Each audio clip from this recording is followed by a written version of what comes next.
नमस्कार दोस्तों, welcome to सरकार स्टडी बेस। तो चलिए दोस्तों, इस लेक्चर में हम स्टार्ट करने वाले हैं प्राकृतिक एवं मानव निर्मित आपदाएं। जो आपदा प्रबंधन मतलब जो इकाई 4 हमारी चल रही है भूगोल के अंतर्गत जल एवं आपदा प्रबंधन हम पढ़ रहे हैं। इसमें हमने पेयजल के बारे में सारी चीज़ें पढ़ लिया है, जैसे कि आपूर्ति है, जल की अशुद्धि के कारण और गुणवत्ता प्रबंधन। इसके अलावा भी और अन्य चीज़ें हमने देखे थे। इसके बाद हमने जल प्रबंधन के बारे में जाना विस्तार से, साथ में हमने देखे थे भूजल और जल संग्रहण के बारे में। तो ये सारी चीज़ हमारी यहाँ कवर हो चुकी है। अब हम देखने वाले हैं यहाँ पे ये टॉपिक प्राकृतिक एवं मानव निर्मित आपदाएं। इसी के साथ में इसी के अंतर्गत हम देखने वाले हैं कुछ और अन्य चीज़ें, जैसे कि आप देख सकते हैं आपदा प्रबंधन की अवधारणाएं और साथ में विस्तार की संभावनाएं, विशिष्ट खतरे और उनका सम्मान, इन सभी चीज़ों के बारे में हम यहाँ पे देखेंगे। कुछ उनसे संबंधित कुछ उपाय रहते हैं, जैसे कि सामुदायिक योजना जिन्हें बोलते हैं, संसाधन मानचित्रण, राहत एवं पुनर्वास बोल सकते हैं, निरोधक एवं प्रशासनिक उपाय, सुरक्षित निर्माण, वैकल्पिक संचार एवं जीवन रक्षा हेतु दक्षता। तो ये सारी चीज़ हम देखेंगे एक एक करके। हालांकि ये सारी चीज़ एक लेक्चर में कवर नहीं होगी, परंतु हम आने वाले जितने भी लेक्चर रहेंगे उनमें ये सारी चीज़ें कवर कर लेंगे। तो सबसे पहले हम बात करेंगे प्राकृतिक एवं मानव निर्मित आपदाओं की। तो इसमें हम सबसे पहले देखते हैं आपदा और आपदा प्रबंधन होती क्या है।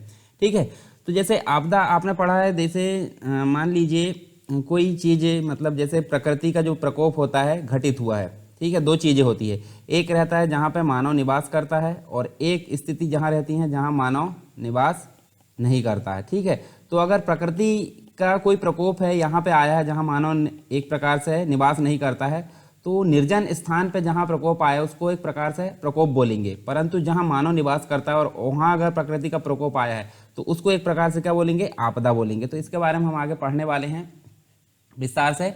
इसके बाद हम यहाँ पे देखने वाले हैं जैसे आपदा से संबंधित सारी चीज़ें हम देखेंगे। जैसे आपदा होती है, आपदा के तुरंत बाद आप देख सकते हैं राहत और बचाव कार्य किए जाते हैं। ठीक है, वह बचाव कार्य करने के पश्चात हम देख सकते हैं पुनर्वास का कार्य किया जाता है। फिर आपदा को कम करने के लिए यहाँ पे यानी कि न्यूनीकरण के जो प्रयास है वो अपनाए जाते हैं और आपदा के पूर्व तैयारी होती है। तो ये कंप्लीट रूप से आपदा प्रबंधन का चक्र यहाँ पे चलते रहता है रेगुलर।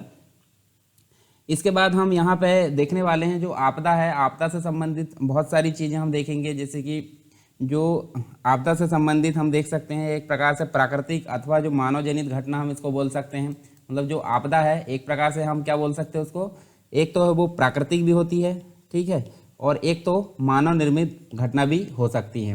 दोनों ही एक प्रकार से हम बोल सकते हैं जिसका व्यापक परिणाम होता है, यानी कि हम बोल सकते हैं व्यापक रूप से मानव की क्षति होती है। आपदा उन अप्रत्याशित या दुष्प्रभावी चरम घटनाओं व प्रकोपों को कहा जाता है जो प्रकृति जन मतलब प्रकृति के द्वारा भी हो सकती हैं और साथ में मानव के द्वारा भी हो सकती हैं, जिनके द्वारा मानव, जीव जंतु, पादप समुदाय की जो है अपार मात्रा में क्षति देखने को मिलती है। अब इसकी उत्पत्ति की अगर बात करें हम आपदा की, तो आपदा को इंग्लिश में क्या बोला जाता है, आपदा को इंग्लिश में बोला जाता है डिजास्टर। ठीक है, ये आपको पता होगा, डिजास्टर बोला जाता है। और डिजास्टर शब्द की उत्पत्ति हुई है एक फ्रेंच भाषा का शब्द है जिसको हम बोलते हैं डिजास्टर। ठीक है, इसको बोला जाता है डिजास्टर, इससे उत्पत्ति हुई है और ये दो शब्दों से मिलकर बना है, एक तो DES, ठीक है, और एक आस्ट्रे। तो DES का मतलब क्या होता है, एक प्रकार से अशुभ माना जाता है, और जो बाकी का बचा भाग है आस्ट्र, इसका मतलब होता है सितारा। ठीक है, मतलब एक प्रकार से अशुभ और ये इसका मतलब हुआ सितारा। तो इस प्रकार हम बोल सकते हैं जो डिजास्टर है, डिजास्टर का अर्थ अशुभ सितारा माना जाता है। ठीक है, अशुभ सितारा मतलब खराब एक प्रकार से जिसके शुभ गुण नहीं होते हैं। तो दो चीज़ें हमने देखे हैं, जैसे कि जैसे फ्रेंच भाषा का शब्द है डिजास्ट्रे, डिस और आस्ट्रे से मिलकर बना है। डिस मतलब होता है अशुभ और आस्ट्रे मतलब होता है सितारा। इन दोनों शब्द से मिलकर डिजास्टर बना है और डिजास्टर हम देख सकते हैं डिजास्टर को एक प्रकार से आपदा बोला जाता है। अब यहाँ देखिए हम देख सकते हैं आपदा होती है और एक प्रकोप होता है। तो जैसे कि मैंने बताया प्रकोप क्या होता है, प्रकोप को इंग्लिश में बोला जाता है हजार्ड्स। ठीक है, हजार्ड्स बोला जाता है, इसको प्रकोप हम बोल सकते हैं और एक प्रकार से प्राकृतिक घटनाएं होती है। ठीक है, अब होती क्या है, जैसे आपदा और प्रकोप में दोनों में अंतर क्या है। जैसे प्रकोप की अगर बात करूं मैं, तो जो एक प्रकार से किसी भी तंत्र को व्यापक रूप से प्रभावित करती हैं तथा हम बोल सकते हैं जहां मानव का निवास नहीं होता है। ठीक है, तो सिंपल हम क्या बोले, निर्जन स्थान पर। निर्जन स्थान पर अगर प्राकृतिक रूप से घटनाएं होती है तो वहाँ पे अपार क्षति भी हो जाती है, तो वो कोई काम की नहीं है, मतलब एक प्रकार से समझ में नहीं आती है, क्योंकि मानव जहाँ नहीं है वो कहलाएगा निर्जन स्थान। और निर्जन स्थान पर आने वाला प्राकृतिक रूप से जो घटनाएं होती है उसको हम क्या बोल सकते हैं, प्रकोप बोल सकते हैं।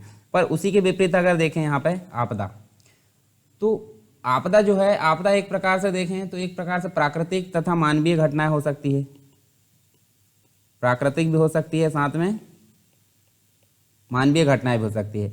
प्राकृतिक और मानवीय घटनाओं के कारण क्या है, एक प्रकार से ये उत्पन्न होती है और ये एक प्रकार से मतलब जो है चरम घटनाएं होती है, जिससे कि मानव को काफ़ी मात्रा में प्रभावित करती है। जब जो है प्रकोप एक प्रकार से, ये जो प्रकोप है आवासिक क्षेत्र में, मतलब हम बोल सकते हैं जहां मानव रहता है, ठीक है, रिहायशी क्षेत्र में आते हैं तो ये आपदा बन जाते हैं। और अन्य अगर एक प्रकार से निर्जन स्थान की बात करूं तो निर्जन स्थान पे अगर है तो वहाँ पे हम बोल सकते हैं एक प्रकार से ये क्या है, प्रकोप कहलाते हैं। तो मानव समुदाय के सामाजिक आर्थिक विकास के क्रम में समय समय के साथ क्या हो देखने को मिलता है, हमको प्राकृतिक आपदा के दुष्परिणाम देखने को मिलते हैं, उनकी गहनता और उसके बाद बारंबारता हमको देखने को मिलती है। उसके द्वारा होने वाली क्षति काफ़ी मात्रा में बढ़ती हुई नज़र आ रही है वर्तमान की अगर बात करें। विश्व भर के लोगों में इन आपदाओं के द्वारा जो है उत्पन्न होने वाले नुकसान के प्रति चिंता निरंतर बढ़ती जा रही है और इनसे उत्पन्न जानमाल या जनधन की जो क्षति है उसको कम करने के उपाय ढूंढने के प्रयास भी ज़्यादातर किए जा रहे हैं। तो हमने यहाँ देखिए जो प्राकृतिक एक प्रकार से आपदा है उसके बारे में देखा। आपदा किस प्रकार की होती है, एक तो प्राकृतिक भी हो सकती है और एक मानव जनित भी हो सकती है। इसकी उत्पत्ति जो है हमने देखे डिजास्टर शब्द से हुई। डिजास्टर फ्रेंच भाषा का शब्द है, दो शब्दों से मिलकर बना है, उसकी मतलब उसका मतलब भी हमने देख लिए। और आपदा और प्रकोप के बारे में हमने यहाँ जाना। अब हम बात करते हैं आपदा के प्रकार। तो आपदा के प्रकार अलग अलग प्रकार से हम देख सकते हैं। जैसे देखिए सबसे मुख्य चीज़ हम देखें तो आपदा के जो प्रकार है वो हम देख सकते हैं अलग अलग प्रकार से वर्गीकृत किए गए हैं। जैसे दो प्रकार हमने तो मुख्य देखे, प्राकृतिक आपदाएं और एक मानव जनित आपदाएं होती है। तो प्राकृतिक आपदा के अंतर्गत देखिए यहाँ हम देख सकते हैं वायुमंडलीय आपदा देखने को मिलती है, स्थलीय आपदा, जलीय आपदा और जैविक। तो वायुमंडलीय आपदा के अंतर्गत हम देख सकते हैं चक्रवात या बवंडर हम बोल सकते हैं, ठीक है, वृष्टिफोट, उसके बाद ओलावृष्टि, हिमपात, सूखा, पाला, लू, शीतलहर, तड़ित झंझा, ये सभी आ जाते हैं वायुमंडलीय प्राकृतिक आपदाओं में, ठीक है। इसके बाद हम देख सकते हैं प्राकृतिक आपदा का नेक्स्ट जो कैटेगरी है स्थलीय आपदा, ठीक है। तो इसमें हम देख सकते हैं स्थल में जो भी परिवर्तन हमें देखने को मिलता है जिससे मानव को क्षति होती है तो उसको बोलते हैं स्थलीय प्राकृतिक आपदा। तो देखिए भूकंप देखने को मिलता है, ज्वालामुखी देखने को मिलता है, विस्फोट, भूस्खलन, अवतलन, मृदा अपरदन, ये सभी आ जाते हैं स्थलीय प्रकार में, ठीक है। नेक्स्ट जो प्राकृतिक आपदा का प्रकार है वो जलीय प्रकार का है। जल में जितनी भी प्रकार की प्रकार से मानव को क्षति होती है जल के कारण वो कहलाती है जलीय प्राकृतिक आपदा। जैसे बाढ़ के कारण, ज्वार भाटा जो होता है उसके कारण, महासागरीय धाराओं के कारण, हिम स्राव के कारण और सुनामी, ये सभी जो है जलीय प्राकृतिक आपदा की कैटेगरी में आती है। दूसरी चीज़ हम बात करें जैविक, मतलब नेक्स्ट जो कैटेगरी है प्राकृतिक आपदा के अंतर्गत वो है जैविक। और जैविक के अंतर्गत हम देख सकते हैं जैसे महामारी देख सकते हैं, विनाशकारी जो कीट है उनका आक्रमण की बात करें, वायरल संक्रमण, bird flu, dengue, Ebola virus, Nipah virus जो कि केरल में जो है काफ़ी भयानक मात्रा में फैला हुआ था कुछ समय पहले। तो ये सभी हमको जैविक प्रकार के रूप में देखने को मिलते हैं। तो ये सभी हो गई प्राकृतिक आपदाएं। इसके अलावा कुछ मानव जनित आपदाएं हमको देखने को मिलती है, जैसे कि अलग अलग प्रकार से देख सकते हैं हम। भौतिक रूप से जो मानव जनित आपदाएं होती है उसमें भूकंप देखने को मिलता है, भूस्खलन देखने को मिलता है, मृदा अपरदन देखने को मिलता है। अब रासायनिक प्रकार में हमको क्या देखने को मिलता है, जैसे विषैले जो रसायन है उनका विमोचन, नाभिकीय विस्फोट देखने को मिलता है। और जैविक की अगर बात करें तो यहाँ पे हमको जनसंख्या विस्फोट देखने को मिलता है, कुपोषण, महामारी, उसके बाद जंतु एवं पादप रोग, ये सभी प्रकार हमको देखने को मिले किसमें, मानव जनित आपदाओं में, जिसके अंतर्गत हमने देखे भौतिक, रासायनिक और जैविक। और जो प्राकृतिक आपदा उसमें हमने देखा वायुमंडलीय, स्थलीय, जलीय और जैविक। तो ये तो हो गया विस्तार से हमने मतलब कंप्लीट जो है एक प्रकार से आपदा के प्रकार के बारे में जाने। पर हम जो पढ़ने वाले हैं, जो अभी मतलब हमारा जो टॉपिक चलेगा उसमें हम देखेंगे जैसे प्राकृतिक आपदा में हमको देखने को मिलेगा दो प्रकार, एक तो अंतर्जात बल के कारण प्राकृतिक आपदा देखने को मिलती है और एक बहिर्जात बल के कारण प्राकृतिक आपदा देखने को मिलती है।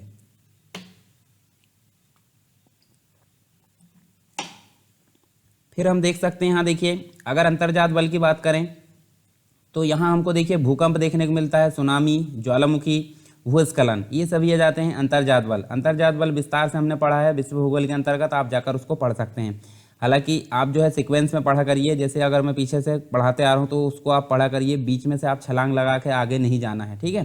तो इससे आपके दिमाग में एक पिक्चर मतलब एक प्रकार से एक सीक्वेंस नहीं रहेगा और पढ़ने में कठिनाई भी होगी। फिर बहिर्जात बल के बारे में भी हमने पढ़ा था, तो इसमें हमने देखिए चक्रवात के बारे में देख सकते हैं, इसके बारे में जो आपदा, प्राकृतिक आपदा, बाढ़ के बारे में, सूखा, मरुस्थलीकरण, तो ये सभी चीज़ों के बारे में हम यहाँ जानेंगे एक एक करके। मानव जनित कुछ आपदाएं होती है उनके बारे में भी हम यहाँ जानेंगे, और अभी तक जो कुछ इम्पोर्टेंट मानव जनित जो प्राकृतिक आपदा है उनके मानव जनित जो आपदा है, प्राकृतिक आपदा तो अलग हो गई, मानव जनित आपदा जो वर्तमान तक हमको देखने को मिली इम्पोर्टेंट, वो भी हम यहाँ पर जानेंगे। जैसे कि उद्योग से रिलेटेड जो दुर्घटनाएं होती है, जैसे जो भोपाल गैस कांड हुआ था वो भी एक प्रकार का औद्योगिकीय दुर्घटना के श्रेणी में आता है। भवन का ध्वस्त होना भी एक प्रकार से अलग देख सकते हैं, मानव जनित दुर्घटना है, ठीक है, या आपदा है। आग लगना, परिवहन संबंधी दुर्घटना हम देख सकते हैं, जैसे सड़क दुर्घटना, रेल दुर्घटना, ठीक है। नाभिकीय संकट के बारे में हम देख सकते हैं, प्रदूषण, महामारी, भगदड़, आतंकवाद, ये सभी आ जाते हैं मानव जनित आपदा के प्रकार में। इसके अलावा हम अगर बात करें प्राकृतिक आपदा की, तो प्राकृतिक आपदा कौन सी होती है, ठीक है। जैसे मुख्य रूप से अगर देखें तो मानव पर दुष्प्रभाव डालने वाले जो प्राकृतिक परिवर्तन है उसको एक प्रकार से क्या बोला जाता है, उसको प्राकृतिक आपदा की श्रेणी में रखा गया है। मतलब मानव पर जो दुष्प्रभाव या मानव को क्षति पहुंचाए ऐसे प्राकृतिक परिवर्तनों को क्या बोलेंगे, प्राकृतिक आपदा की श्रेणी में रखेंगे। और प्राकृतिक आपदा अपेक्षाकृत तीव्रता से घटित होती है, जिन पर मानव समाज का जो है नियंत्रण नहीं होता, तो हम क्या बोल सकते हैं, इस पर एक प्रकार से नियंत्रण नहीं होता है और ये मानव को काफ़ी क्षति पहुंचाती है, ठीक है, मानव को काफ़ी क्षति पहुंचाती है और अचानक परिवर्तन होता है इसमें। इसके अंतर्गत हम देख सकते हैं बहुत सारी चीज़ें अभी देखे थे हमने, जैसे भूकंप आ जाते हैं, ठीक है, भूस्खलन आ जाते हैं, ठीक है, तो ऊपर हमने देख चुके हैं सारी चीज़ें, विस्फोट, बाढ़, चक्रवात, रेगिस्तानी बना हिमाच्छादित क्षेत्र में विषम जलवायु दशाएं आदि इसके प्रकार मतलब जो प्राकृतिक आपदाओं की श्रेणी में आते हैं। इस प्रकार जो प्राकृतिक आपदा है न केवल जनधन को हानि पहुंचाती है बल्कि पर्यावरण के ढांचे को भी काफ़ी मात्रा में प्रभावित करती है। इसके अलावा दूसरी चीज़ हम देख सकते हैं मानव जनित कुछ आपदाएं हैं, तो इसके लिए तो मुख्य रूप से मानव ही जिम्मेदार माना जाता है। मतलब मानव जनित आपदाएं ऐसी आपदाएं होती है जिनके लिए मानव सीधे तरीके से क्या होता है, जिम्मेदार माना जाता है। सीधे तरह से जो मानव है वो ही यहाँ पे जिम्मेदार माना जाता है। जैसे ग्रीन हाउस प्रभाव व भूमंडलीय जो तापन होता है, वायु, जल व ध्वनि प्रदूषण, नाभिकीय दुर्घटना, बम विस्फोट, रेल, वायुयान, सड़क दुर्घटना हम देख सकते हैं, शहरों में आग लगना, वन में आग लगना, मानवीय क्रियाकलापों के ही सारे परिणाम माने जाते हैं, जो कि हमने ऊपर देखे हैं। इसके अतिरिक्त कुछ प्राकृतिक आपदाओं को मानवीय गतिविधियों से बढ़ावा भी मिल रहा है, जैसे कि अगर वनों की कटाई चल रही है, मतलब वनों की कटाई को अगर बढ़ावा मिल रहा है तो इसके कारण काफ़ी मात्रा में हमको बाढ़ देखने को मिलती हैं, साथ में सूखा देखने को मिलता है, भूस्खलन देखने को मिलता है, तो ये सभी को बढ़ावा मिल रहा है कुछ मानव जनित घटनाओं के कारण। तो ये भी एक प्रकार से मानव के कारण ही यहाँ पे जो मानव जनित घटनाओं की श्रेणी में हम देख सकते हैं, मतलब बैकग्राउंड में मानव जनित घटनाएं हमको देखने को मिलती हैं प्राकृतिक आपदा में। आपदाओं की अगर बात करें तो वैश्विक रूप से घटित हो रही है और विश्व में प्रत्यक्ष और अप्रत्यक्ष रूप से जो आपदा है, आपदा से प्रभावित लोगों की संख्या हमको दिन ब दिन बढ़ती हुई नजर आ रही है। इसका सबसे बड़ा जो कारण है विश्व में एक प्रकार से जनसंख्या की वृद्धि। अब जनसंख्या की वृद्धि क्यों, जनसंख्या की वृद्धि हो रही है, तो सिंपल सी बात है, एक प्रकार से यहाँ पे पर्यावरण में जो है मतलब इसके रहने के लिए या फिर उनके एक प्रकार से उपभोग के लिए बहुत सारी चीज़ें, खनिज का दोहन हो रहा है, वनों की कटाई ज़्यादा से ज़्यादा हो रही है, उसके कारण क्या हो रहा है, बहुत सारी जो आपदाएं है वो जन्म ले रही है। जो जनसंख्या है, जनसंख्या वृद्धि से आपदा प्रभावित क्षेत्रों में जो मानव बसाव है उसकी सघनता निरंतर बढ़ती जा रही है। विकसित देशों के साथ साथ विकासशील देश भी प्राकृतिक और मानव जनित दोनों ही आपदाओं के विनाशकारी परिणामों द्वारा प्रभावित हो रहे हैं। यूनाइटेड नेशन की बात करते हैं यहाँ पे, यूनाइटेड नेशन यानी संयुक्त राष्ट्र संघ, इसके द्वारा 2014 में जारी किया गया एक रिपोर्ट, मतलब जो एक रिपोर्ट जारी की गई थी, इसके अनुसार 2013 में भूकंप और जलवायु परिवर्तन के कारण बहुत सारी जो आपदा आई थी उसमें हम देख सकते हैं 2.2 करोड़, मतलब यूनाइटेड नेशन के द्वारा 2014 में एक जो है रिपोर्ट जारी की गई, उसमें 2013 के अनुसार अगर देखें तो 2013 तक बहुत सारी जो आपदाएं आई उसमें हम देख सकते हैं 2.2 करोड़ लोग जो है विस्थापित हुए, मतलब एक जगह से दूसरी जगह उनका स्थानांतरण हुआ। और 2012 में संघर्षों के कारण विस्थापित हुए लोगों की संख्या जो है लगभग 3 गुना है, ठीक है, मतलब 2012 में जितने लोग यहाँ पे विस्थापित हुए थे उससे ये 3 गुना ज़्यादा है, ठीक है। भारत में अगर देखें तो 2008 से 2013 के बीच कुल 2008 से 13 के बीच 2.16 करोड़ लोग एक जगह से दूसरी जगह विस्थापित हुए हैं। जो कि चीन के बाद सर्वाधिक है। मतलब सबसे ज़्यादा जो दुर्घटनाएं मतलब जो आपदा है वो हमको देखने को मिलती है चीन में, और दूसरे नंबर पर देखने को मिलती है भारत में। तो हम देख सकते हैं प्राकृतिक आपदा तथा मानव जनित जो आपदा है एक दूसरे से पूर्णतः पृथक नहीं है। मतलब हम अगर बोलें कि प्राकृतिक आपदा अलग है और मानव जनित आपदा अलग है तो ये बोलना गलत होगा, क्योंकि जो प्राकृतिक आपदा आने का कारण है वो एक प्रकार से मानव का ही जो है मानव जनित ही माना जाता है, क्योंकि बैकग्राउंड में मानव जनित जो घटनाएं हैं वो काम कर रही है। कभी कभी प्राकृतिक आपदाएं आगे चलकर मानव जनित आपदाओं का कारण भी बनती है, तो कभी जो है मानव जनित क्रियाएं प्राकृतिक आपदा को बढ़ावा दे रही है। तो ये सारी चीज़ हम यहाँ देख सकते हैं प्राकृतिक आपदाओं के संबंध में। अब कुछ चीज़ें और देख लेते हैं, जैसे कि एक समिति का गठन किया गया था जिसका नाम है पंत समिति। पंत समिति का गठन किया गया था 1999 में। तो ये आपदा का वर्गीकरण करने हेतु इसका गठन किया गया था, और इसके अनुसार आपदाओं को अलग अलग श्रेणी में बांटा गया है, जैसे कि जल और जलवायु संबंधी जो आपदाएं होती है, जैसे कि हम देख सकते हैं चक्रवात, बवंडर या तूफान हम बोल सकते हैं, ओलावृष्टि, बादल का फटना, लू, शीतलहर, हिमस्खलन, सूखा, सुनामी, ये सभी आ जाते हैं जल एवं जलवायु संबंधी आपदाओं में। उसके बाद हम देख सकते हैं भूमि संबंधी आपदाएं। अब भूमि संबंधी आपदा क्या होती है, तो यहाँ देख सकते हैं, देखिए भूस्खलन, कीचड़ का बहाव, उसके बाद भूकंप, साथ में हम देखें बांध का टूटना और खदान में आग, ये सभी आ जाती है भूमि संबंधी आपदाओं की श्रेणी में। फिर दुर्घटना संबंधी जो आपदाएं होती है, जैसे कि दुर्घटना क्या क्या हो सकती है, जंगलों में आग लगना, शहरों में आग लगना, खदानों में पानी भरना, तेल का फैलाव, प्रमुख इमारतों का ढहना। उसके बाद हम देख सकते हैं एक साथ कई बम विस्फोट, बिजली से आग लगना, हवाई, सड़क एवं रेल की दुर्घटनाएं, ये सभी आ जाती है दुर्घटना संबंधी आपदाओं की श्रेणी में। फिर नेक्स्ट जो है जैविक आपदाएं, ये हम देख सकते हैं, जैसे जैविक आपदाएं जो रहती है महामारियाँ, कीटों का हमला, पशुओं की महामारियाँ, इसके बाद जहरीला भोजन, ये सभी आ जाती है जैविक आपदाओं की श्रेणी में। कुछ है रासायनिक, औद्योगिक एवं परमाणु संबंधी आपदाएं, तो रासायनिक गैस का रिसाव हम देख सकते हैं, परमाणु बम का गिरना, तो ये सभी आ जाती है रासायनिक, औद्योगिक एवं परमाणु संबंधी आपदाओं में। अब ये जो कैटेगरी हमने देखे हैं पंत समिति 1999 में जो गठित की गई थी आपदा का वर्गीकरण हेतु, उसके अनुसार इन आपदाओं के प्रकार हमने यहाँ पे जाने। इसके बाद कुछ चीज़ें हैं जैसे कि इम्पोर्टेंट हम देख सकते हैं, जो विभिन्न प्रकार की आपदाएं हम देख सकते हैं इधर साइड, और कुछ नोडल मंत्रालय, मतलब किस मंत्रालय के अंतर्गत वो आती है। तो सबसे पहले अगर बात करें हम यहाँ पे प्राकृतिक व मानव निर्मित जो आपदाएं होती है वो आती है गृह मंत्रालय के अंतर्गत, मतलब गृह मंत्रालय के अंतर्गत इसको मेंटेन किया जाता है। उसके बाद सूखा की जो आपदा है, सूखा से संबंधित, तो ये होती है कृषि मंत्रालय के अंतर्गत। उसके बाद विमान संबंधी दुर्घटनाएं जो है नागर विमानन मंत्रालय के अंतर्गत आती है। रेल संबंधी दुर्घटनाओं की अगर बात करें तो ये रेल मंत्रालय के अंतर्गत आती है।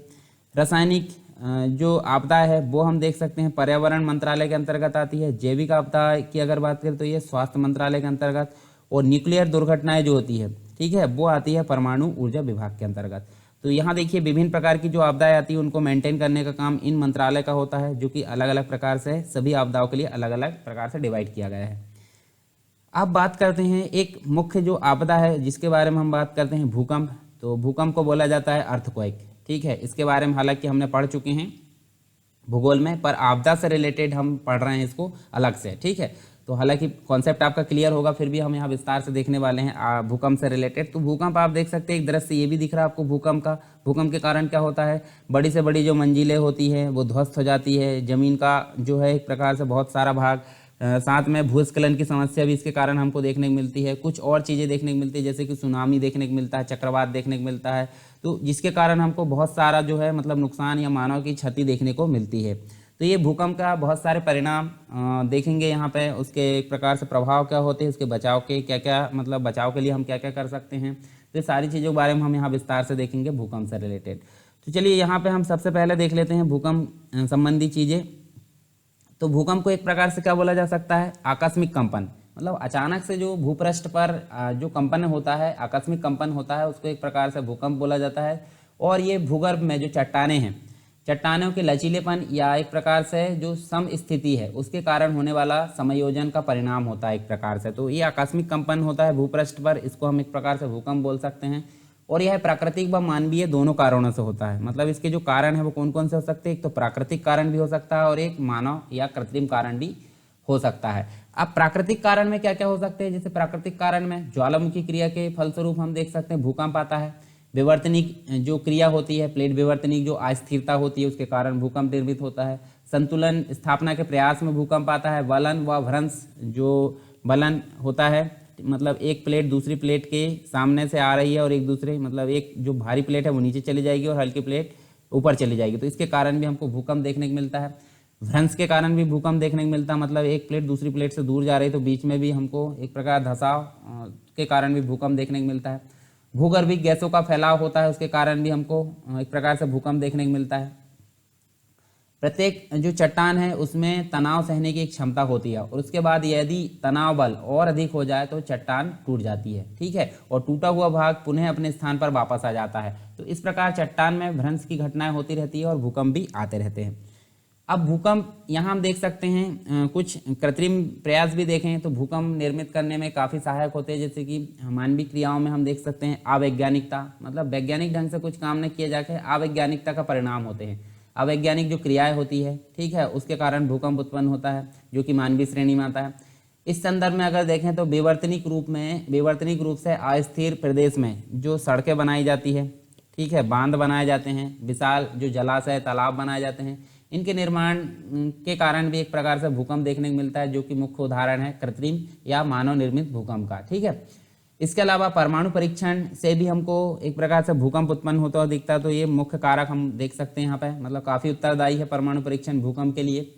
इसके फलस्वरूप भूकंप जब आता है तो यहाँ रेडोन गैस की मात्रा में वृद्धि देखने को मिलती है, मतलब जो वायुमंडल है भूकंप आने से पहले रेडोन गैसों की मात्रा में वृद्धि देखने को मिलती है वायुमंडल में। अतः इस जो एक प्रकार से गैस है, जो रेडोन गैस है, रेडोन गैस की मात्रा में वृद्धि का होना उस प्रदेश के विशेष भूकंप आने का संकेत होता है जिस जगह से भूकंपीय तरंगें उत्पन्न हो रही है। अब यहाँ दो चीज़ें होती है, तो भूकंप का मूल होता है, जैसे मान लीजिए ये हम बोल सकते हैं ये, ठीक है, यहाँ से भूकंप निकला है, ठीक है, मतलब जहाँ सबसे पहले मतलब जो उत्पन्न केंद्र है उसको बोला जाता है भूकंप का मूल, और धरती पर सबसे पहले जिस जगह पर उसका पता चलेगा उसको बोला जाता है भूकंप का केंद्र। तो देखिए यहाँ पे हम देख सकते हैं ये भूकंप का मूल है, ठीक है, और जहाँ पे वो सबसे पहले मिला है, ठीक है, मतलब भूकंप का मूल मतलब भूकंप का केंद्र भी हम बोल सकते हैं, और जहाँ पे धरती पर सबसे पहले उसका जो है तरंगे पहुँची है उसको एपिसेंटर, या फिर हम बोल सकते हैं भूकंप का जो है एक प्रकार से अधिकेंद्र बोला जाता है। तो वो हम आगे देखेंगे। जैसे भूकंपीय तरंगे 3 प्रकार की बांटी जाती है, ठीक है, तो 3 प्रकार की हम बोलेंगे, जैसे प्राथमिक तरंगे होती है, सेकेंडरी होती है, और एक होती है एल तरंगे, यानी कि PSL तरंगे होती है। तो भूकंप का जो केंद्र है और ये एपिसेंटर, जहाँ पर सबसे पहले भूपृष्ठ पर जो तरंगे पहुँचती है उसको एपिसेंटर बोलते हैं, और जहाँ से भूकंप उत्पन्न हुआ उसको बोला जाता है भूकंप का केंद्र। चलिए आगे देख लेते हैं। जैसे यहाँ देखते हैं हम, ये देखिए, तो यहाँ देखिए जहाँ से भूकंप निकला है उसको भूकंप का मूल बोला जाता है, और जहाँ पर सबसे पहले पहुँचा है उसको बोला जाता है भूकंप का अधिकेंद्र, मतलब धरती पर भूपृष्ठ पर सबसे पहले जहाँ पहुँचा उसको बोला जाता है भू अधिकेंद्र। यहाँ देखिए 3 प्रकार की तरंगे हम देख सकते हैं इसके अंतर्गत, मतलब यहाँ जो भूकंप है, भूकंप के दौरान हमको ऊर्जा मूल रूप से निकलती है, मतलब जो भूकंप मूल से निकलती है जहाँ से भूकंप उत्पन्न हुआ है, और उसे एक प्रकार से प्रत्यास्थ ऊर्जा भी बोला जाता है, जहाँ से ये मतलब जो ऊर्जा निकलती है भूकंप के दौरान। और इसमें हम देख सकते हैं प्राथमिक तरंगे होती है, अनुप्रस्थ तरंगे होती है, और धरातलीय तरंगे, तो इनको P तरंगे बोला जाता है, ठीक है, S तरंगे बोला जाता है, और L तरंगे बोला जाता है, ठीक है। अब यहाँ देख सकते हैं हम, देखिए जो प्राथमिक तरंगे होती है, प्राथमिक तरंगे को लंबात्मक तरंगे या फिर हम बोल सकते हैं प्राइमरी या लॉन्गिट्यूडनल वेव्स उनको बोला जाता है, P तरंगे बोल सकते हैं हम शॉर्ट में।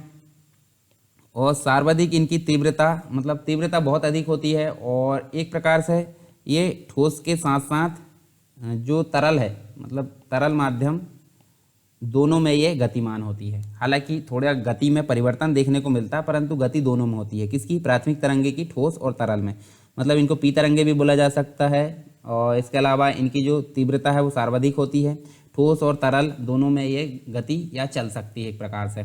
ठोस की तुलना में तरल माध्यम है, हालांकि गति मंद हो जाती है। उसके बाद जो नेक्स्ट तरंगे है एस तरंगे, तो एस तरंगे इनको अनुप्रस्थ अथवा गौड़ तरंगे इनको कहा जाता है, तो ये एक प्रकार से हम बोल सकते हैं एस इनको बोला जाता है, ठीक है। और ये सिर्फ जो है ठोस माध्यम में चलती है, तरल में नहीं चलती, याद रखना आपको, मतलब पृथ्वी का जो क्रोड है, हमने 3 परत देखे थे पृथ्वी की, ठीक है। ऊपर होता है भूपर्पटी, मेंटल होता है और क्रोड होता है। तो ये क्रोड में नहीं चल पाती। एस तरंगे इनको बोला जाता है, ठीक है। पी की तुलना में इनकी गति कैसी होती है, काफ़ी कम होती है। इसके बाद धरातलीय तरंगे, ये काफ़ी विनाशक होती है। इनको सरफेस या लॉन्ग पीरियड वेव से बोला जाता है, मतलब काफ़ी देरी से, मतलब काफ़ी लंबा मार्ग ये तय करती है। जो धरातलीय तरंगे होती है इनको एल तरंगे भी बोला जाता है, और ये काफ़ी लंबा मार्ग तय करती है। केवल ऊपरी भाग को प्रभावित करती है, जो धरातल है उसके ऊपरी भाग को प्रभावित करती है। इसके अलावा इसका जो प्रभाव है काफ़ी हमको विनाशकारी देखने को मिलता है। अब विनाशकारी क्यों नहीं होती है, काफ़ी देर से पहुंचने के कारण इनका जो गति है वो मंद हो जाती है, ठीक है। तो इस कारण यहाँ पे विनाश हमको देखने को नहीं मिलता है। चलिए डायग्राम समझ लेते हैं। जैसे भूकंप का ये उत्पत्ति केंद्र है, तो हम देख सकते हैं, देखिए ये ऊपर वाला भाग, अब ये बीच में मेंटल भी मिलेगा, अंदर कोड भी मिलेगा। तो जैसे मान लीजिए सबसे पहले बात करते हैं पी तरंगों की। तो पी तरंगे आई और देखिए ठोस वाले भाग से तरल में भी मतलब क्या हुई, गति करी अंदर क्रोड में। तो यहाँ से आकर देखिए उनकी क्या हुई है, चेंज हुई है, मतलब जो दिशा है वो चेंज हुई और फिर जाके इस प्रकार ऐसी हो गई, ठीक है। यहाँ से आई इस प्रकार से जो चेंज हुई है, दिशा चेंज होती गई, देखिए इस प्रकार से होती गई और इस यहाँ से इतनी जगह वो कवर कर ली। अब इतनी जगह छूट गई यहाँ पे, ठीक है।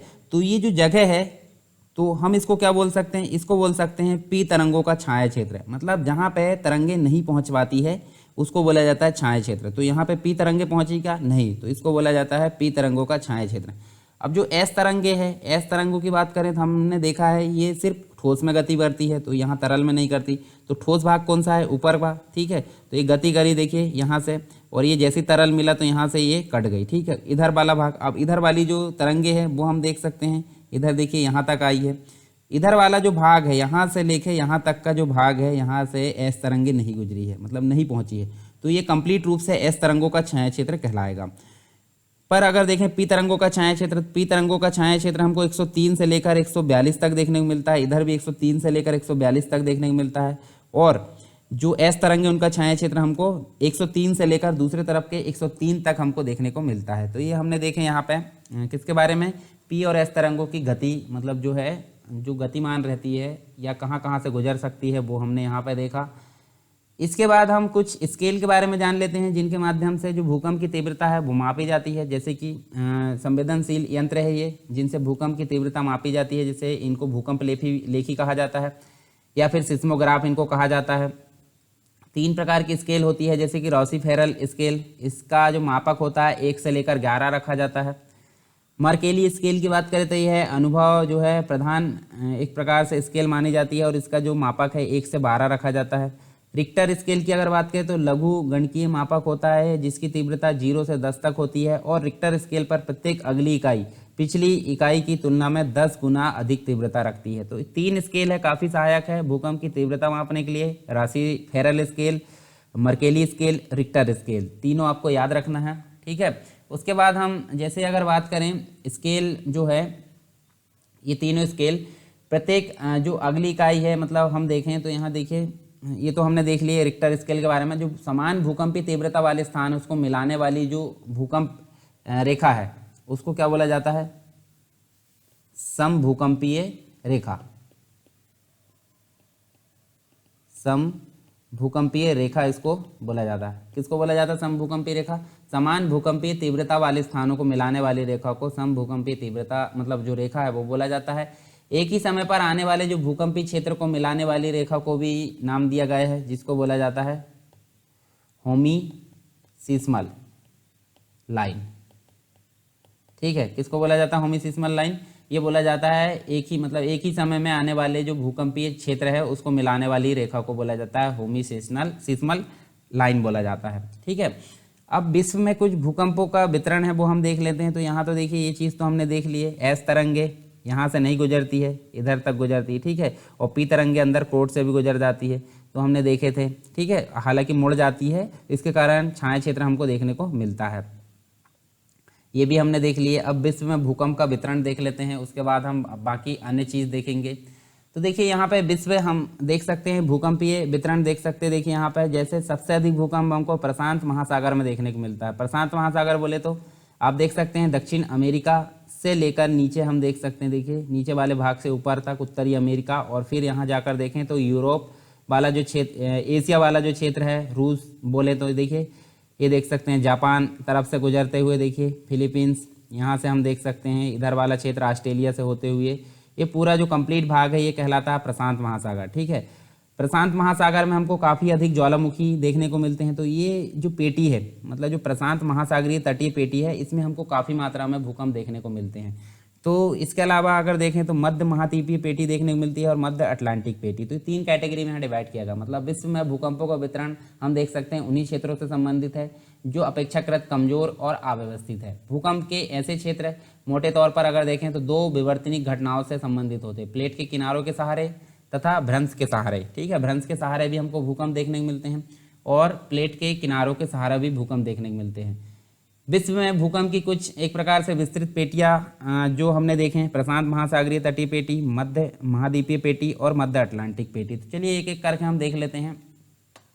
सबसे पहले अगर बात करें प्रशांत महासागरीय जो तटीय पेटी है, उसमें विश्व का एक प्रकार से विस्तृत भूकंप क्षेत्र इसको बोला जाता है और यहाँ विश्व के 63% भूकंप आते हैं। तो मुख्य रूप से हम देख सकते हैं, देखिए यहाँ पे हमको चिली देखने को मिलता है, मतलब इस भाग में हमको चिली जो कंट्री है एक। उसके बाद अगर देखें कैलिफोर्निया, ठीक है, उत्तरी अमेरिका के अंतर्गत कैलिफोर्निया देखने को मिलता है। अलास्का देखने को मिलता है, ठीक है, अलास्का उत्तरी मतलब जो अमेरिका यूएसए उसका भाग यहाँ पे है, अलास्का देखने को मिलता है। साथ में इधर साइड अगर देखें तो हमको जापान देखने को मिलता है। उसके बाद नीचे आए तो फिलीपींस देखने को मिलता है, जैसे कि मैंने बताया था अभी। तो ये सभी क्षेत्र जो है किसके संबंध में हम देख रहे हैं, प्रशांत महासागरीय तटीय पेटी, जहाँ पर 63% भूकंप आते हैं। विश्व के संपूर्ण जो विश्व है उसके 63% भूकंप यहाँ देखने को मिलते हैं। और यहाँ भूकंप का सीधा संबंध अगर देखें तो प्लेटीय अभिसरण से, भूपर्पटी के चट्टानों संस्तरों में भ्रंश और ज्वालामुखी की सक्रियता, मतलब यहाँ पर रिंग ऑफ फायर हम देख सकते हैं, काफ़ी अधिक मात्रा में ज्वालामुखी देखने को मिलती है। तो इस कारण हमको यहाँ अधिक भूकंप की मात्रा देखने को मिलती है, 63%। दूसरी अगर बात करें मध्य महाद्वीपीय पेटी की, तो देखिए मिड कॉन्टिनेंटल बेल्ट इसको बोला जाता है। ये विश्व के 21% भूकंप यहाँ हमको देखने को मिलते हैं। और इसका भी कारण क्या होता है, प्लेटीय अभिसरण यहाँ देखने को मिलता है। इसमें आने वाले जो अधिकांश भूकंप है संतुलन मूलक और भ्रंश मूलक होते हैं।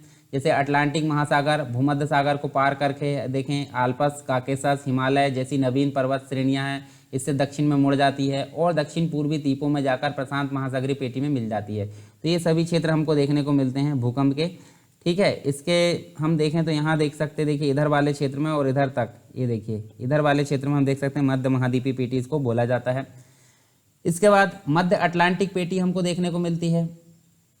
मतलब जो देखिए मध्य महाद्वीपीय पेटी में अगर देखें तो भारत जो है, भारत भी इसी पेटी के अंतर्गत आता है, मध्य महाद्वीपीय। और मध्य अटलांटिक पेटी आपको पता है, हम देख सकते हैं अफ्रीका और जो अमेरिका महाद्वीप है उसके बीच में हमको एस टाइप की जो आकृति देखने को मिलती है, उसको बोला जाता है मध्य अटलांटिक पेटी।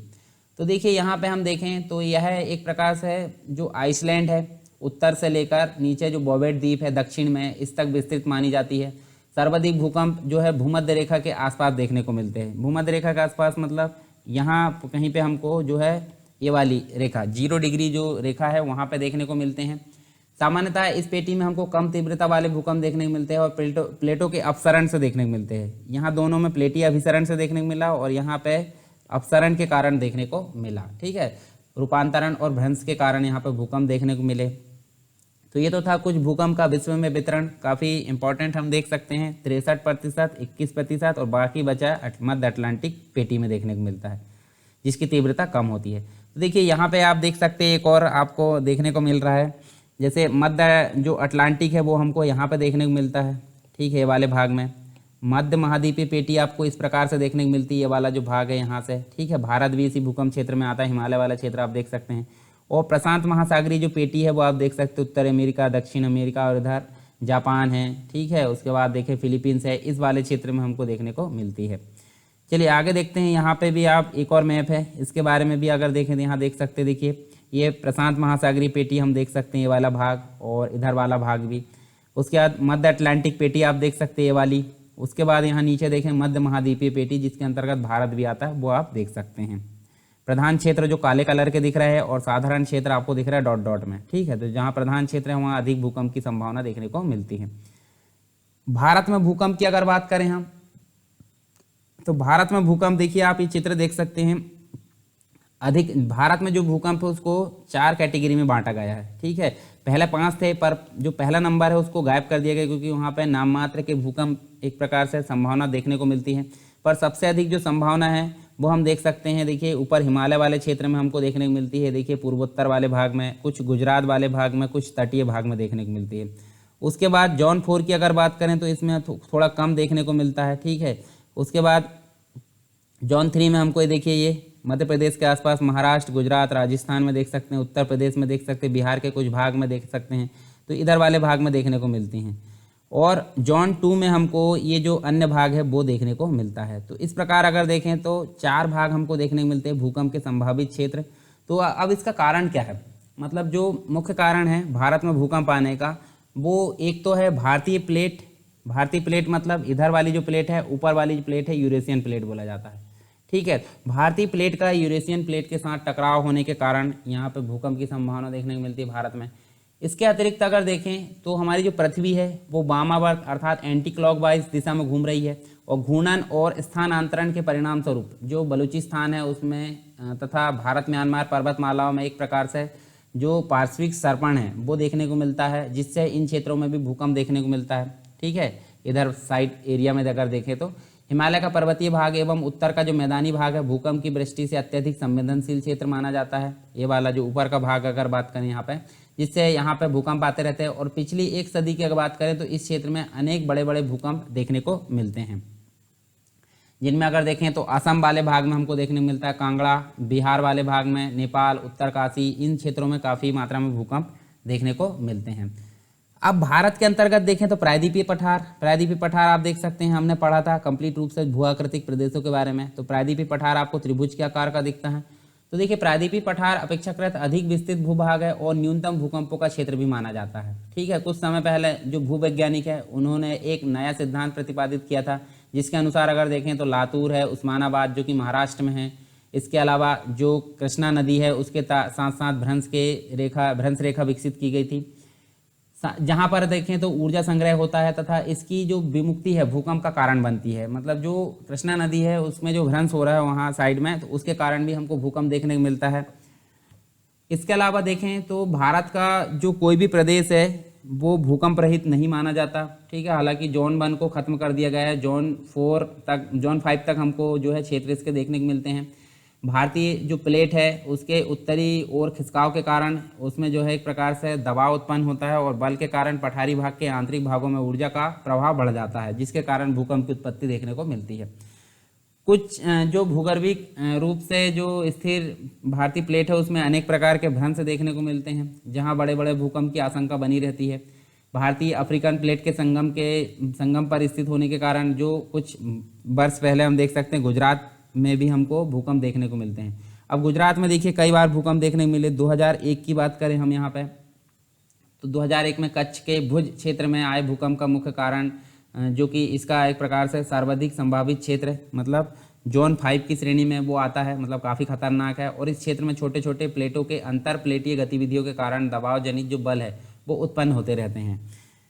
इसके अतिरिक्त अगर बात करें यहाँ पे तो मानव की क्रियाएं भी यहाँ शामिल है भूकंप के लिए। जैसे भारत में भूकंप की आशंका इससे बनी रहती है, बड़े बड़े बांध, इसके बाद जो समस्थितिजनक जो बल है वो उत्पन्न होते हैं, जिससे जल संग्रहण क्षेत्र या उसके आसपास जो भूकंप की संभावना हमको देखने को मिलती है।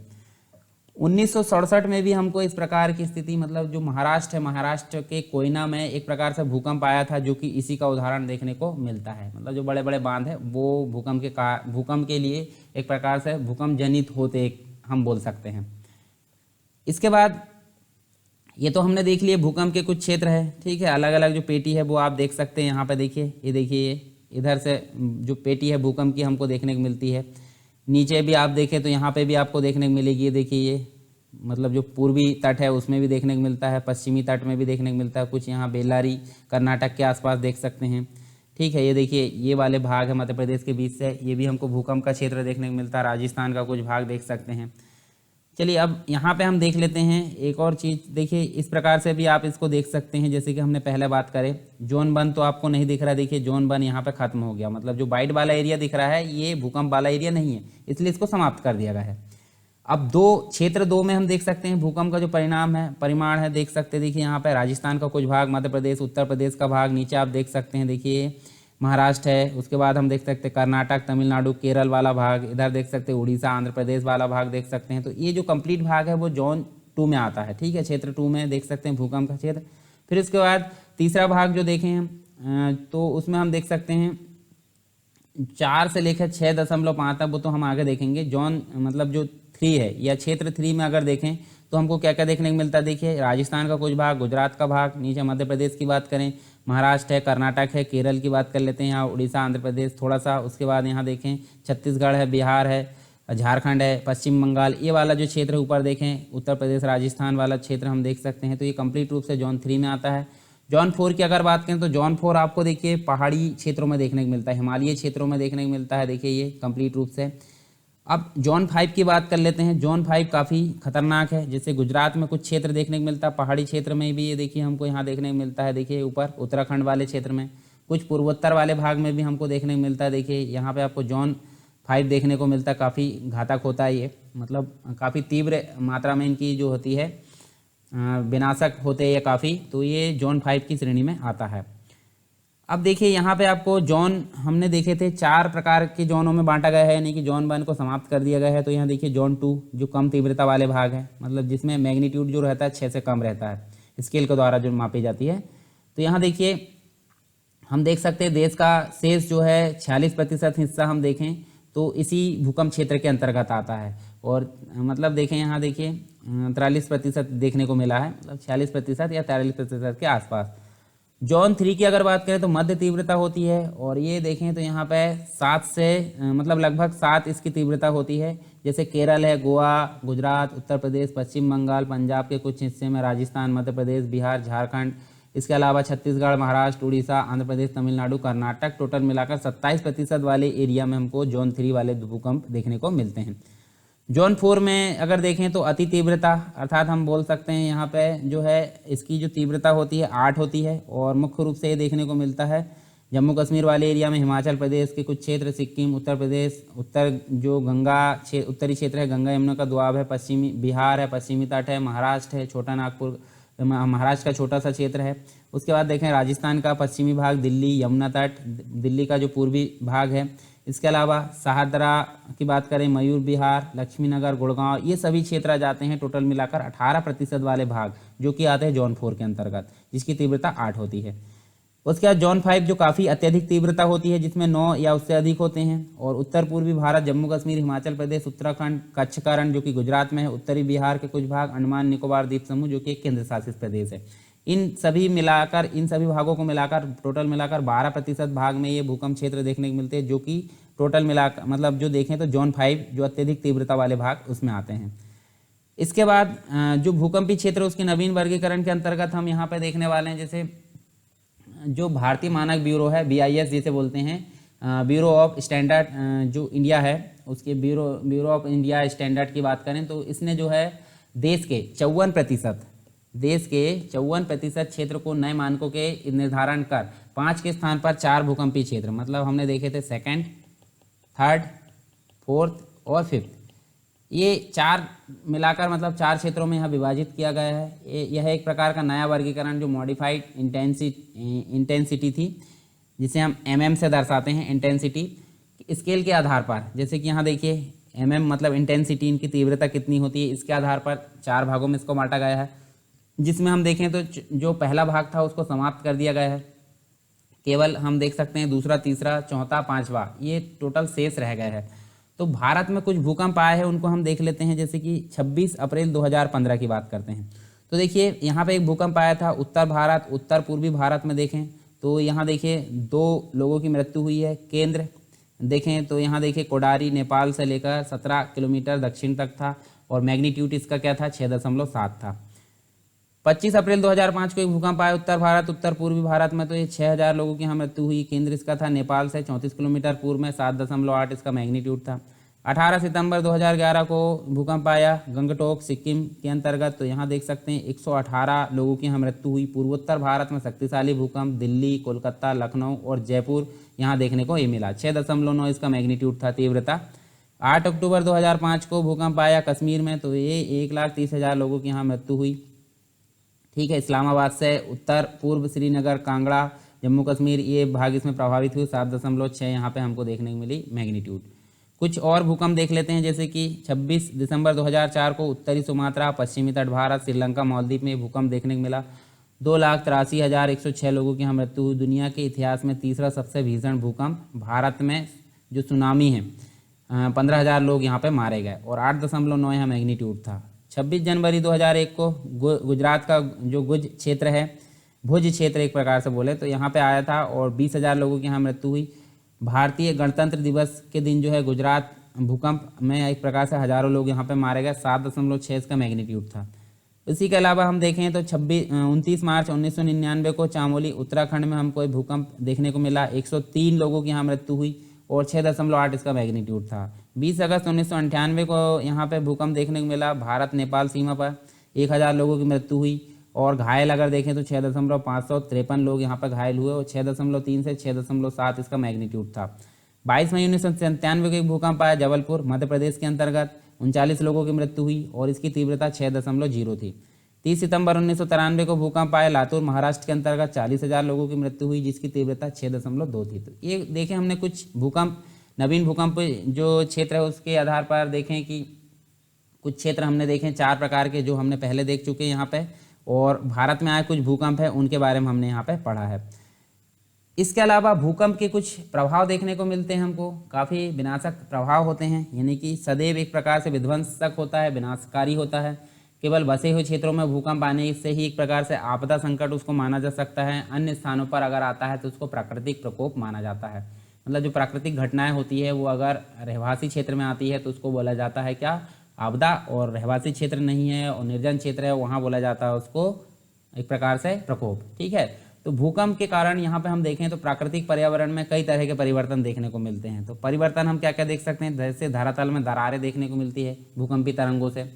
दरारें जो है बड़ी बड़ी हो जाती है वहाँ पे। और जो क्षेत्र है, क्षेत्र का जो अपवाह तंत्र है, नदियों का जो तंत्र है एक प्रकार से, उसमें भी काफ़ी परिवर्तन देखने को मिलता है। नदियों का मार्ग परिवर्तन हो जाता है तो उससे बाढ़ देखने को मिलती है, बाढ़ से काफ़ी नुकसान देखने को मिलता है। जलापूर्ति से संबंधित वितरण संपर्क जो है, जलाशय के टूट जाने या प्रकार से कई जो समस्या है वो देखने को मिलती है। आग बुझाने में प्रयुक्त जो आपूर्ति लाइनें होती है असुरक्षित होने के कारण जो अग्नि सेवा है वो प्रभावित हो जाती है। पहाड़ी क्षेत्रों में हमको भूस्खलन देखने को मिलते हैं। भारी मात्रा में चट्टानी मलबा नीचे आ जाता है, हिमानियाँ फट जाती है तथा इसमें अगर देखें तो हिमस्राव सुदूर स्थित जो स्थान है उस तक हो जाता है। तो ये कंप्लीट रूप से हम देख सकते हैं भूकंप के प्रभाव।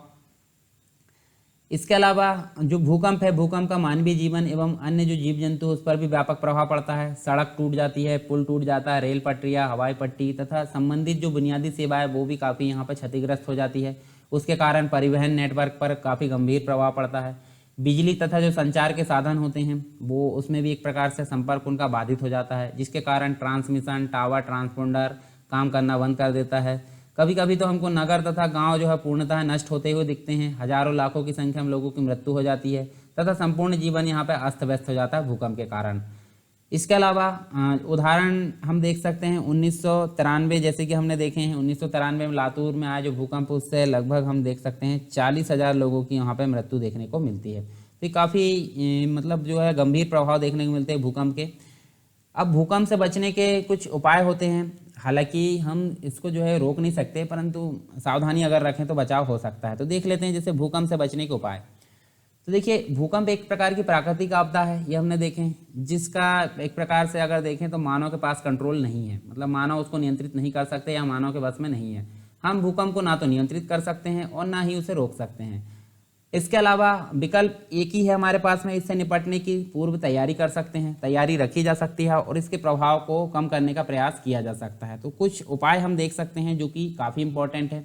जैसे कि सबसे पहले अगर बात करें हम, आकलन व सूचना केंद्रों की स्थापना की जाए। मतलब जो भूकंप संभावित जो क्षेत्र होते हैं उसमें भूकंप के आकलन और सूचना केंद्रों की स्थापना की जाए ताकि वहाँ के जो निवासी है उनको सूचना दे सके या सूचित किया जा सके, जिससे भूकंप से बचाव किया जा सके।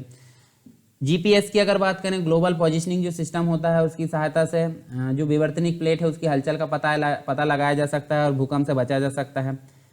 कुछ भवनों का निर्माण किया जाता है, तो भवनों का निर्माण इस प्रकार मतलब तैयार किया जाए कि भूकंप के झटके वो सहन कर सके, तो भूकंप से बचा जा सकता है। इसके अलावा सूचना जो है, भूकंप से संबंधित सूचना लोगों तक पहुंचाना, मतलब देश में जो संभावित क्षेत्र है भूकंप के, मानचित्र तैयार करना और जो जोखिम रहती है भूकंप की उसको लोगों तक पहुंचाना तथा इसके प्रभाव को कम करने के बारे में शिक्षित करना। ये काफ़ी उपाय कारगर साबित होते हैं। भूकंप रोधी मकानों का निर्माण, मतलब जो ग्रामीण क्षेत्र होते हैं उसके लिए सस्ते भूकंप रोधी मकानों का निर्माण करने की दिशा में अनुसंधान पर बल दिया जाना चाहिए ताकि इसके प्रभाव को कम किया जाए। इसके अलावा भूकंप रोधी जो मानक है उनका प्रयोग किया जाए, मतलब भवन और जो अन्य संरचना स्ट्रक्चर का निर्माण किया जाता है वो भूकंप रोधी मानकों के अनुसार किया जाना चाहिए। इस दिशा में अंतर्राष्ट्रीय अनुभवों से भी सीख ली जा सकती है। जैसे संयुक्त राज्य अमेरिका में मकानों की जो नींव है उसमें भूकंपीय झटके को अवशोषित करने के लिए रबर एवं जो इस्पात है उसकी परतों का एक प्रकार से प्रयोग किया जाता है। इसी प्रकार जापान में भी हमको इस प्रकार की चीज़ देखने को मिलती है। जैसे भूकंप जो क्षेत्र है उसमें इमारतों में कंक्रीट के स्थान पर लकड़ी का प्रयोग किया जाता है। तो अन्य जो विश्व है, विश्व से भी हमको सीखने की बनती है। इसके अलावा जो सामुदायिक स्तर है उस पर दक्षता का निर्माण करने और मतलब जो तैयारी है उस पर बल देना चाहिए। तैयारी की जांच के लिए समय समय पर जो अभ्यास है वो किए जाने चाहिए। ठीक है, उससे क्या होगा, जब अभ्यास पहले से कर लिया जाएगा तो यहाँ पे जो काफ़ी सहायता है वो बाद में मिलेगी। साथ में हम देखें निचले स्तर पर आपदा प्रबंधन हेतु जो उपकरण हैं उनकी उपलब्धता को सुनिश्चित करना मुख्य कारण है। यहाँ पे जो बचाव के लिए समुदाय के कुछ लोगों को जो प्राथमिक चिकित्सा है उसका प्रशिक्षण देना, चलित चिकित्सालयों का प्रबंध किया जाना चाहिए। साथ में ऐसे क्षेत्र जहाँ पे हम देख सकते हैं ऊंची इमारतें, बड़ी बड़ी अगर औद्योगिक संस्थान की अगर बात करें, औद्योगिक संस्था, अवैज्ञानिक शहरीकरण, इनको बढ़ावा दिया जाता है तो उस पर रोक लगाना चाहिए ताकि भूकंप से बचा जा सके। इसके अलावा भूकंप जो क्षेत्र है उसमें भूकंप प्रतिरोधी इमारतों का निर्माण किया जाना चाहिए। ठीक है, सुवेद्य क्षेत्र में हल्की निर्माण सामग्री का प्रयोग करना चाहिए। भारत में आपदा प्रबंधन जो है राज्य सरकार का उत्तरदायित्व होता है, जिसके लिए प्रत्येक राज्य ने अलग अलग नीतियां बनाई हैं। ठीक है, इसी आधार पर अगर देखें तो कुछ राहत और पुनर्वास कार्य किए जाते हैं, तो उनके संबंध में भी हम यहाँ देख लेते हैं। जैसे प्रभावित क्षेत्रों में राहत एवं पुनर्वास कार्य क्या क्या किए जा सकते हैं, तो वो हम यहाँ पर देखते हैं। देखिए, सबसे पहले बात करते हैं जो क्षतिग्रस्त घर होते हैं, मकान होते हैं, उनकी मरम्मत के लिए यहाँ पे क्या करना, अनुदान देना। ये राज्य सरकार का जो है एक प्रकार से राहत और पुनर्वास के कार्य से संबंधित माना जाता है। क्षतिग्रस्त जो कृषि उपकरण हैं उनको पुनः प्राप्त करने के लिए यहाँ पे अनुदान देना। इसके अलावा जो राहत शिविर है उसकी व्यवस्था कराना, स्वच्छ पेयजल, जल एवं एक प्रकार से जो स्वच्छ पेयजल है, खाद्य पदार्थ है, उनकी व्यवस्था कराना। भूकंप से जो पीड़ित हुए व्यक्ति है उनको क्या करना, दवाइयाँ उपलब्ध कराना। भूकंप में मृतकों के परिवारों को एक प्रकार से अनुग्रह राशि उपलब्ध कराना। जो मूलभूत आवश्यकताएं होती है, जैसे मूलभूत आवश्यकताएं जैसे हम बोल सकते हैं जैसे खाद्य पदार्थ है, पेयजल है, दवाइयाँ है, ये सभी चीज़ें एक प्रकार से मूलभूत आवश्यकता की श्रेणी में आती है। इनके ऊपर निरंतर ध्यान देना, निरंतर उनकी उपलब्धता प्रदान की जाए। उसके बाद कुछ फसलें क्षतिग्रस्त हो जाती है भूकंप के कारण, तो क्षतिग्रस्त फसलों की भरपाई के लिए अनुग्रह राशि उपलब्ध कराना। अब बाद में भूकंप के कारण जो लोग मतलब फंसे हैं, जीवित बचे हैं, उनका पुनरुत्थान करने के लिए यहाँ पर प्रयास किया जाना। शारीरिक, मानसिक एवं आर्थिक पुनरुत्थान इसके अंतर्गत आ सकता है, यानी कि रिकवरी करना मुख्य रूप से बोल सकते हैं। मलबे में दबे जो लोग हैं उनको खोजने के लिए विशेष रूप से, या जो दबे लोग हैं उनको पता लगाने के लिए विशेषज्ञों और इलेक्ट्रॉनिक उपकरणों का यहाँ पे प्रयोग करना चाहिए ताकि ज़्यादा से ज़्यादा जो है बचाव कार्य किया जा सके। भूकंप द्वारा सबसे अधिक जो है क्षतिग्रस्त मंडल एवं सघन जो आबादी है उस पर राहत कार्य केंद्रित होना चाहिए।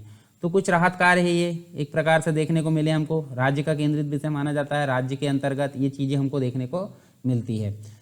तो हमने देखिए मतलब एक प्रकार से बचने के उपाय देखे हैं और कुछ राहत कार्य देखे हैं जो कि राज्य के द्वारा एक प्रकार से निर्धारित किए जाते हैं। अब बात कर लेते हैं भारत द्वारा भूकंप प्रबंधन की दिशा में किए गए कुछ प्रयास। जैसे अगर बार्क की बात करें, बार्क मतलब होता है भाभा एटॉमिक रिसर्च सेंटर। इसके द्वारा गोरीबिदानूर मतलब कर्नाटक की बात करते हैं। इसके अलावा दिल्ली की बात करते हैं, दिल्ली तथा जो ट्राम्बे इसमें स्थित केंद्रों में भूकंपीय गतिविधियों की निगरानी तथा भूकंपीय तरंगों के अध्ययन एवं विश्लेषण की दिशा में काफ़ी अनुसंधान किया जा रहा है बार्क के द्वारा, भाभा एटॉमिक रिसर्च सेंटर के द्वारा। इसके अलावा क्षेत्रों का निर्धारण किया गया है, मतलब भूकंप की आशंका के आधार पर इन क्षेत्रों का निर्धारण किया गया है तथा विभिन्न क्षेत्रों में उपयोग भूमि उपयोग, भवन एवं अन्य संरचनाओं के विकास के नियंत्रित एवं विनियंत्रित करने के लिए कानून बनाए गए हैं। भारतीय मानक ब्यूरो की बात करें, इसको बोला जाता है शॉर्ट में BIS, bureau of India standard की बात करें तो यहाँ पे भारतीय मानक ब्यूरो इसको बोला जाता है। तो इसके द्वारा भूकंप प्रभावित क्षेत्रों में भवन आदि निर्माण हेतु मानक निर्धारित किए गए हैं, मतलब किस प्रकार की सामग्री से जो है भवन बनाए जाएंगे वहाँ पे। भूकंप रोधी मकान की अगर बात करें तो जो कम लागत वाले भूकंप रोधी मकान, उनके निर्माण पर बल दिया जा रहा है। गुजरात में कच्छ भूकंप के पश्चात इस प्रकार के मकान जो है हजारों की संख्या में बनाए गए वहाँ पर। इसके अलावा जो इंजीनियर्स होते हैं, अभियंता जिन्हें बोलते हैं, मतलब भूकंप अभियांत्रिकी शिक्षा के अंतर्गत ये आते हैं। वास्तुविद मतलब जो आर्किटेक्ट आते हैं, इंजीनियर आते हैं, उनको शिक्षित करने की दिशा में कार्य किया जा रहा है। साथ में अगर देखें पुराने मकानों को भूकंप रोधी बनाने के लिए एक प्रकार से रेट्रोफिटिंग जो है, रेट्रोफिटिंग पर बल दिया जा रहा है, जिसमें प्राथमिक अस्पताल की अगर बात करें, स्कूल, ये सभी इसके अंतर्गत आते हैं रेट्रोफिटिंग का, जिसमें बल दिया जा रहा है। इसके बाद कुछ जागरूकता कार्यक्रम चलाया जा रहा है, मतलब शैक्षिक अभियान एवं संचार माध्यमों के द्वारा ये जागरूकता कार्यक्रम चलाया जा रहा है, जिसके अंतर्गत भूकंप के दौरान किए जाने वाले तथा ना किए जाने वाले कार्यों की सूची प्रकाशित की गई है। साथ में देखें GSI मतलब होता है जियोलॉजिकल सर्वे ऑफ इंडिया। इसके द्वारा सक्रिय भ्रंशों तथा भूसंचलन पर नज़र रखने के लिए 300 GPS स्टेशन स्थापित किए गए हैं, ठीक है, जिससे भूकंप से एक प्रकार से बचा जा सके। भविष्यवाणी अगर देखें भूकंप की, तो भूकंप की भविष्यवाणी की दिशा में भी प्रयास किया जा रहा है। भूकंप के पूर्व जो है कुओं के जलस्तर में परिवर्तन पर जो है अनुसंधान किया जा रहा है। कोयना क्षेत्र में 6 से 7 किलोमीटर गहरे जो छिद्र है उसका निर्माण किया गया, ताकि भूकंप के पूर्व, जो भूकंप के दौरान है तथा भूकंप के पश्चात भूगर्भ में होने वाले भौतिक तथा रासायनिक परिवर्तनों का अध्ययन किया जा सके। तो ये काफ़ी मात्रा में यहाँ पे हमको प्रयास देखने को मिलते हैं भूकंप के प्रबंधन से संबंधित, ताकि भूकंप के प्रभाव को यहाँ पे कम किया जा सके। तो कुछ इंपॉर्टेंट चीज़ें थी भूकंप से रिलेटेड। अब बात कर लेते हैं भारत के जो भूकंप अनुसंधान संगठन है उसकी बात करें, ठीक है। फिर उसके बाद हम नेक्स्ट टॉपिक देखेंगे जिसको हम पढ़ने वाले हैं, जैसे सुनामी के बारे में, मतलब सुनामी सुने होंगे आपने, सुनामी के बारे में हम पढ़ेंगे। तो यहाँ देखिए भारत के भूकंप अनुसंधान संगठन हमको देखने को मिलते हैं, जैसे भारतीय मौसम विभाग दिल्ली के अंतर्गत है, ठीक है, हेडक्वार्टर। राष्ट्रीय भू भौतिकी अनुसंधान संस्थान ये हैदराबाद में देखने को मिलेगा। हिमालय भू विज्ञान बाडिया संस्थान ये देहरादून में देखने को मिलेगा। भारत भू सर्वेक्षण विभाग कोलकाता में देखने को मिलेगा। राष्ट्रीय अंतरिक्ष प्रयोगशाला ये कोलकाता में। फिर उसके बाद भूकंप अभियांत्रिकी एवं प्रशिक्षण विभाग रुड़की में देखने को मिलेगा। भाभा परमाणु अनुसंधान केंद्र मुंबई में है।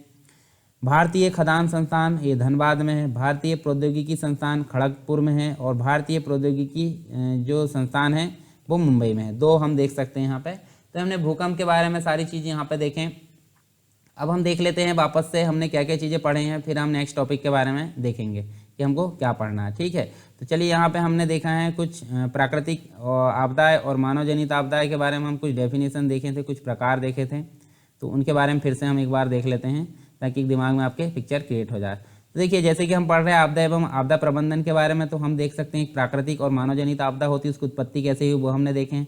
आपदा और प्रकोप में अंतर देखे हैं, कैसे किस प्रकार से, जैसे हम देख सकते हैं अगर ये जो भूस्खलन मतलब जो है सड़क में हुआ है तो इससे क्या हुआ, मानव को नुकसान हुआ, तो इसको हम आपदा बोल देते हैं। परंतु यही भूस्खलन हमको पहाड़ी क्षेत्रों में अगर देखने को मिलता है तो वो एक प्रकार से प्रकोप की श्रेणी में आ जाता है, क्योंकि वहाँ पर निर्जन क्षेत्र है, मतलब मनुष्य जो है आवासीय क्षेत्र उसको नहीं माना जाता, इस कारण वो प्रकोप की श्रेणी में आ जाता है।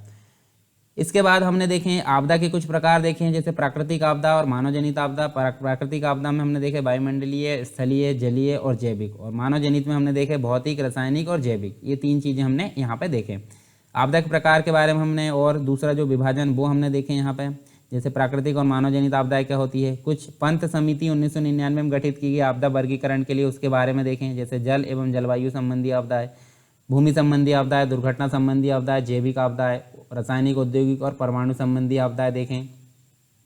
कुछ नोडल मंत्रालय और कुछ विभिन्न आपदा देखे हैं, जो कि मतलब जो आपदा है वो किस मंत्रालय के अंतर्गत आती है वो हमने यहाँ पे देखें। भूकंप के बारे में देखें, अर्थक्वेक जिसे बोलते हैं, इससे संबंधित सारी चीज़ हमने देखे हैं। 3 प्रकार की तरंगे उसमें होती है, प्राथमिक, अनुप्रस्थ और धरातलीय तरंगे। कुछ स्केल देखे हैं जिसका प्रयोग भूकंप की तीव्रता को मापने, भूकंप की तरंगों की तीव्रता को मापने के लिए किया जाता है, जैसे Rossi-Feral scale, Mercalli scale, Richter scale जो होती है वो। उसके बाद हमने जो तरंगे है वो कहाँ कहाँ से कैसे गुजरती वो हमने इसके बारे में यहाँ पर जाने। नेक्स्ट देखते हैं भूकंपों का विश्व में वितरण। 3 प्रकार की चीज़ देखें, प्रशांत महासागरीय तटीय पेटी, मध्य महाद्वीपीय पेटी, मध्य अटलांटिक पेटी। तो हमारा भारत जो है मध्य महाद्वीपीय पेटी के अंतर्गत आता है। ये देखिए आप वितरण देख सकते हैं यहाँ पे। भारत में भूकंप क्यों आता है उसके संबंध में कुछ चीज़ें यहाँ जाने। भारत के भूकंप प्रभावित क्षेत्र मतलब जो जोन है उनको बांटा गया है, वो 4 प्रकार हमने देखे, जोन 1, जोन 3, जोन 1 नहीं, जोन 2, जोन 3 और जोन 4, जोन 5। जोन 1 को समाप्त कर दिया गया है, ठीक है।